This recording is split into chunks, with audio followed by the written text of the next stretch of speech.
खुलुमबाय बिटिआरनि बारग' डिपुटि चिफ मानाव गेदेर गोविन्द बसुमतारी बिथाङा आथिखालनि बिटिसिनि गोदान सरकार मानाव गेदेर हाग्रामा महिलारि सारनि दैदेननाय गोदान सरकारखौ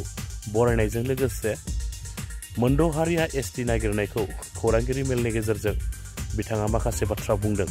नोंथांमोना बे भिडिअखौ जोबजासिम नायोब्ला मानाव गेदेर गोविन्द बसुमतारी बिथांनिफ्रायनो गासै बाथ्राखौ नोंथांमोना आबुङैनो मोनथिना लानो हागोन। भिडिअखौ जोबजासिम नायनानै लाग्रो। बिनि उनावहाय नोंथांमोननि गोसोआव मा साननाय सोमजिदों नोंथांमोना कमेन्टनि गेजेरजों फोरमायब्लानो जाबाय।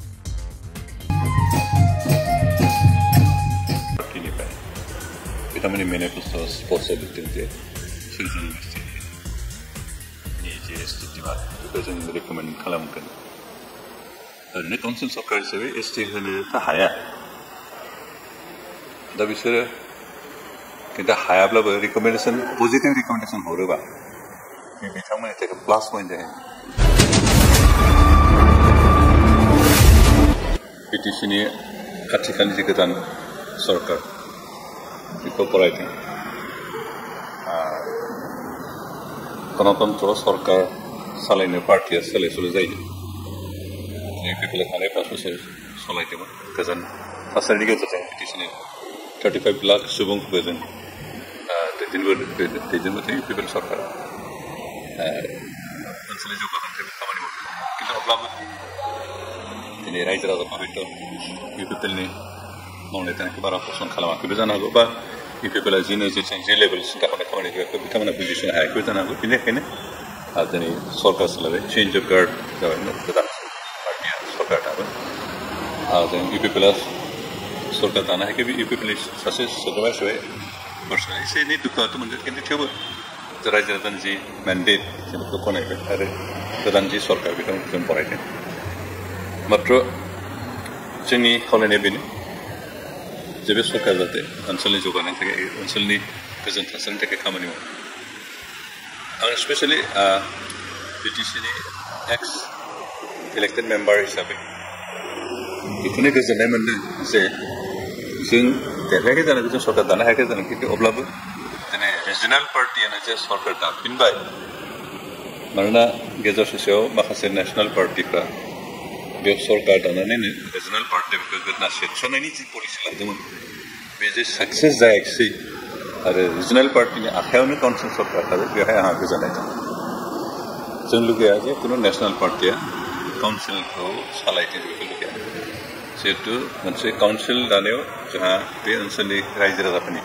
बर'जों लोगोसे गुबुन गुबुन जाति, गुबुन गुबुन हारिनि सुबुंफ्राबो गोबां सेक्रिफाइस खालामदों, खस्थ' खालामदों। बेनिखायनो बे ओनसोलनि सरकारा रिजनेल पार्टिनि आखायावनो थानांगौ। आरो दिनै इउपिपिएलनि आखायाव गैयाबाबो इउपिएफनि आखायाव फैबाय, बे जोबोद मोजां जादों। बेखौ बेनिखायनो गोजोननाय दं। गोसोआव दुखु दंबाबो पार्टिनि सरकार दोरोदनायाव आंहा पार्सनेलि दुखु दंबाबो, खिन्थु रिजनेल पार्टियानो जे बे ओनसोलनि सरकारखौ सालायफिननायनि मोनसे बिबान मोनबाय, बेहा गोजोननाय दं। दा जों बेनिखायनो बे गोदान पार्टि जाया गोदान सरकार दादों, गोदान पार्टियाव गोदान सरकाराव बिबान लाबाय, बिथांमोनखौ जों खावलायो जे बिथांमोना जि दिन थायो, जिहेतु सरकार थानाय थायैया रायजो राजानि बोर होनाय होयिनि सायाव सोरनिबा गणतन्त्र बेनि नेमखान्थिखौ जों गासैबो गनायलायनांगौ। बेनिखायनो जि बोसोर रायजो राजा बिथांमोनखौ मदद खालामनानै सरकार सालायनो खाबु होगोन। बे समहालागै जोंनि ओनसोलनि गोजोन थासारिखौ जाहाथे बिथांमोना नोजोर होनाय खामानि मावो, जौगानो थाखाय जाहाथे खामानि मावो, बेले बेजे जाहाथे सोमजिया। गोबां समाव गोबां ओनसोलाव जों नुनो हायो जे मालाबा समाव पार्टि लालायनानै खामानि मावो, पलिटिकेल माबा लालायनानै खामानि मावो, पलिटिकेलाइज खालामनो। खिन्थु डेभेलपमेन्ट एक्टिभिटिसखौ जाफुंहोनायाव सरकारनि जिखिनि स्किम बेखौ इमप्लिमेन्ट खालामनायाव बहा मा दरकार बेखौ साननानैसो स्किमफोरखौ इमप्लिमेन्ट खालामनांगौ। खिन्थु पार्टिनि सेहेरा नायलायनानै पलिटिकेलाइज बेसिसाव बेबायदि खामानि मावबा इनाय जायो, बे उचित जाया। बेनिखायनो बे नोजोरखौ लानानै आथिखालनि सरकारा मावलांनो बेखौनो खावलायदों। बेनिफ्राय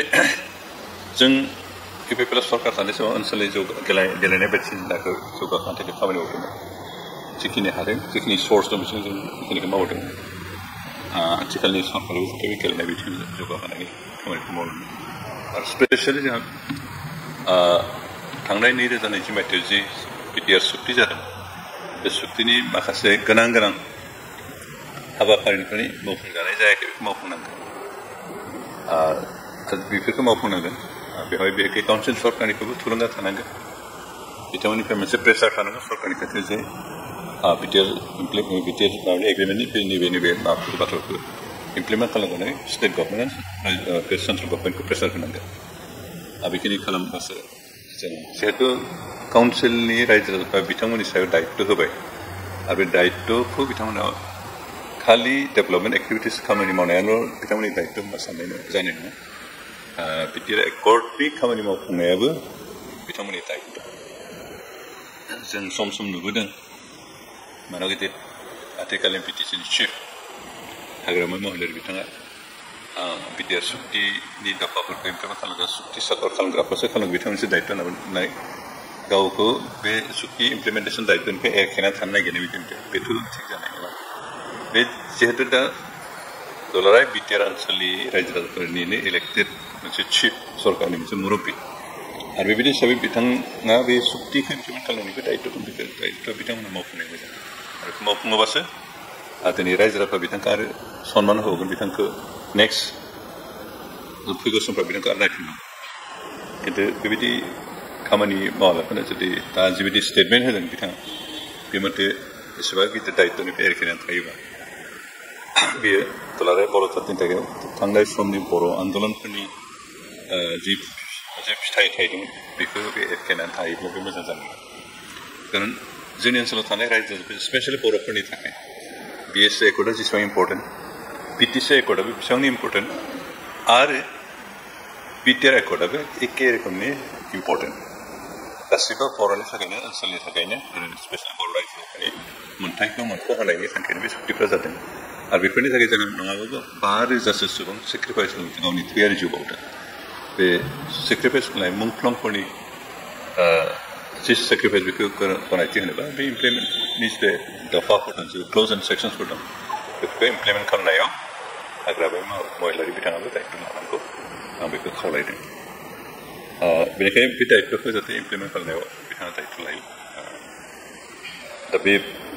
इमप्लिमेन्ट खालामनायनि जों गोबां खामानि मावनोबो गोनां सिमा बांहोनाय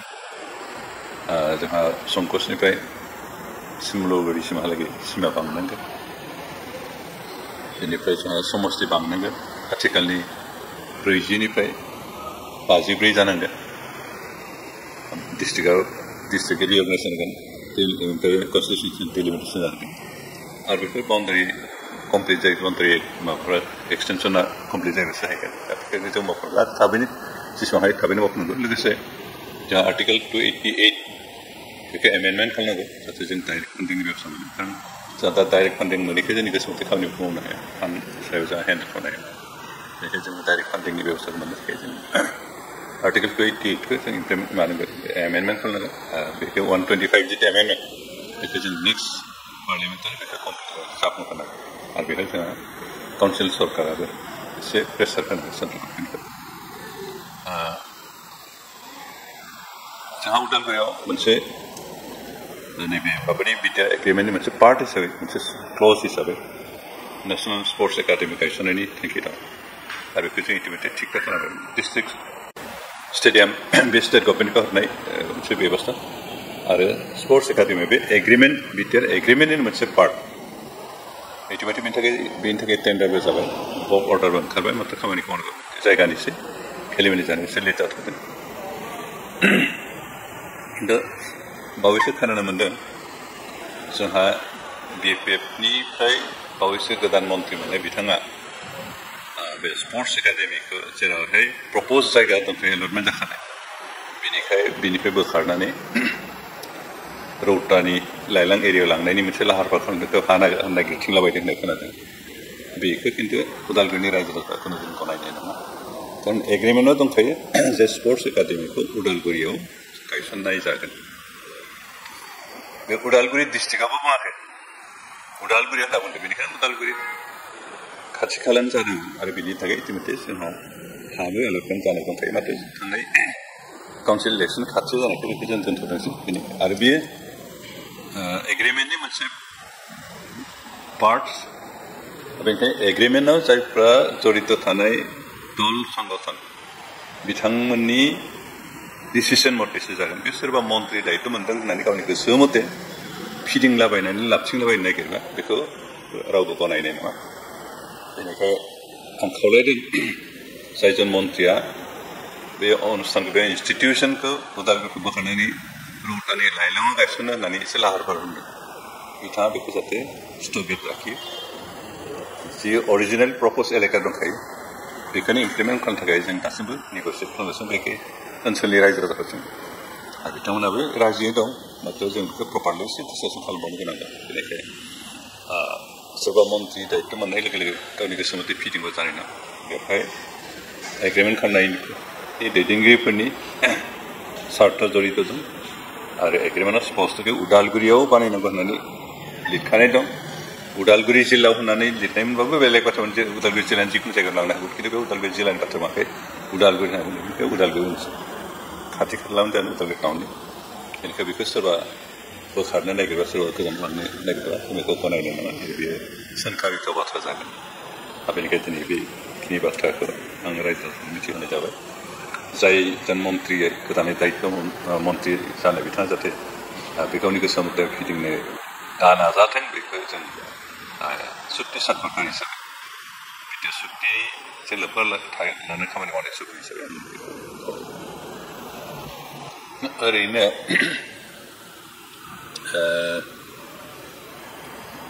नैबे जितु काउन्सिल इलेक्सन बेवहाय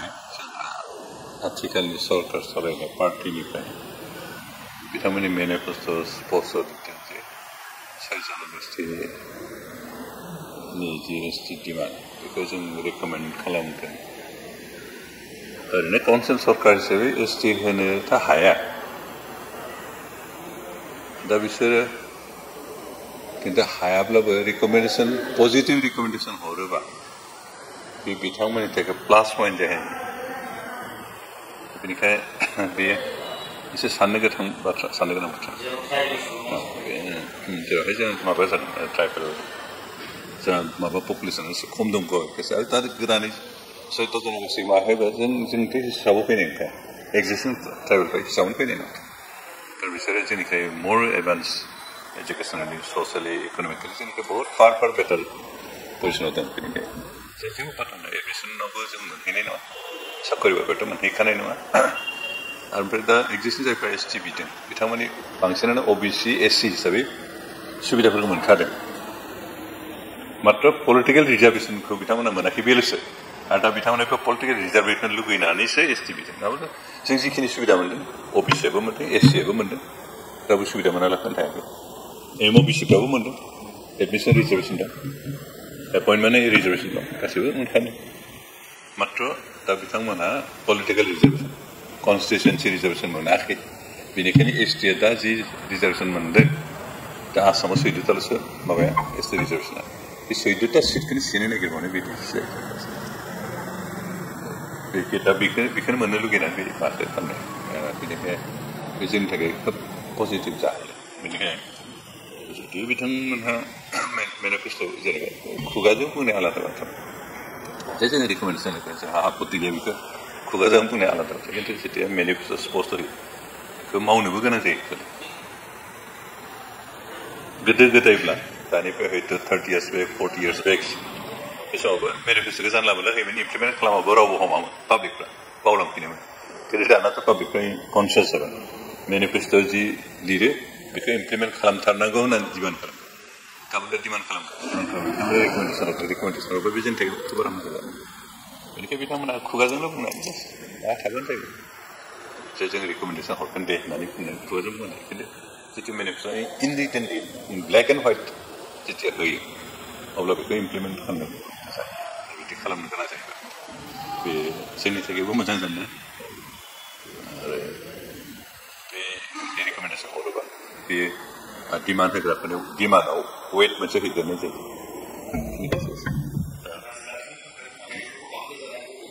दाथ' बेखौनो सानबाय खिन्थु मोनसे बाथ्रा थिग जे गाबोन जुदि बे 6 जनगोष्ठी एसटि जायोबा दा जायफ्रा एसटिनि सुबिदा लाना सरकार सोलिदों बिथांमोनाबो जेख्लाय जागोन बे बुस्थुखौ हयथ' सानहराखैबो जानो हागौ जाहाथे जोंनि ओरैनो जास्ट भट मोननायनि आसा बिदि होदों खिन्थु मालाबा समाव भट मोननायनि थाखाय खोथा होनाया बे गावनि थाखाय खैफोद जायो